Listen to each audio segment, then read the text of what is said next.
Hello বন্ধুরা, সবাই কেমন আছেন? আশা করি ভালো আছেন। আমার বাগানে কিছু কলা গাছ লাগিয়েছি নতুন, এবং পুরনো কিছু কলা গাছ আছে। এর মাঝখান দিয়ে বয়ে গেছে মিষ্টি কুমড়া গাছ। তো এই জায়গাটা আমার বর্ষার সময় একটু পানি জমে, তাই কলা গাছ লাগিয়ে দিয়েছি। এবং আরও বড় কিছু কলা গাছ আছে, সেগুলো আপনাদের দেখাবো। বন্ধুরা, কলা গাছে কিন্তু খুব একটা পরিশ্রম হয় না। শুধু আপনি যখন লাগাবেন তখন জমিটা সুন্দরভাবে পরিষ্কার করে নেবেন, এবং সেই সাথে কলা গাছটি যতদিন না মাটির সাথে লেগে যাবে, মাটির সাথে অ্যাডজাস্ট হয়ে যাবে, ততদিন আপনাকে পানি দিতে হবে। এগুলো হলো নতুন লাগিয়েছি, আর পুরানগুলো আপনাদের দেখাচ্ছি। এই দেখুন আমার পুরান কলা গাছগুলো পুরাতন। এগুলো থেকে চারা নিয়ে আমি এই সাইডে বৃদ্ধি করেছি। একটি বেগুন গাছ পাশাপাশি। এই দেখুন আমার কলার এগুলা। আসুন সামনে থেকে দেখাই। কলাও এসেছে একটি গাছে, আর একটি গাছে আসবে, আসা শুরু করেছে। দেখুন, দেখলে মনটা ভরে যায়। আপনারাও চেষ্টা করেন বাড়ির আঙিনায় দু একটি কলা গাছ লাগানোর জন্যে। এবং কলা গাছের নিচে দাঁড়ালে কিন্তু বন্ধুরা এসির মতো একটা ঠান্ডা পরিবেশ অনুভব হয়।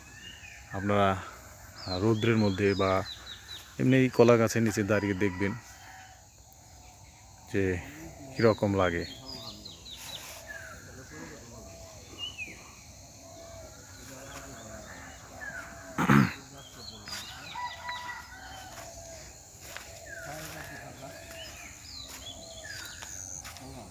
দেখুন মাশাআল্লাহ কলা এসেছে।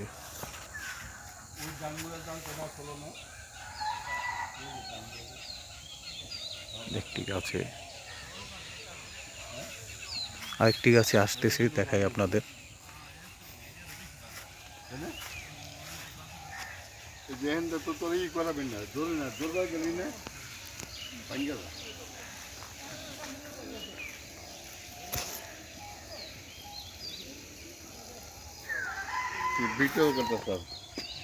একটু ঘুরাই ঘুরাই দেখাইতেছি।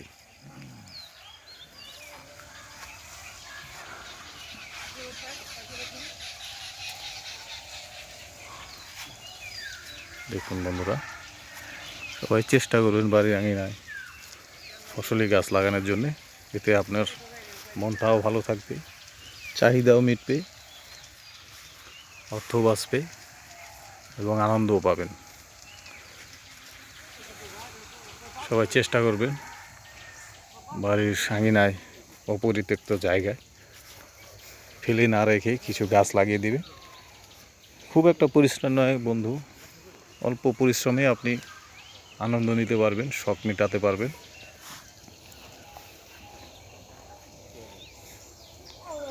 শুধু প্রতিদিন সকালে একটু পরিচর্যা করবেন, আধা ঘন্টা 1 ঘন্টা,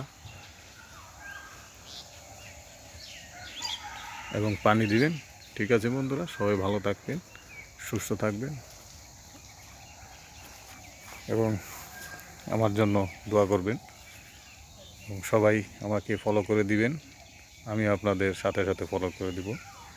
ধন্যবাদ সবাইকে। আবার দেখা হবে। আল্লাহ হাফেজ।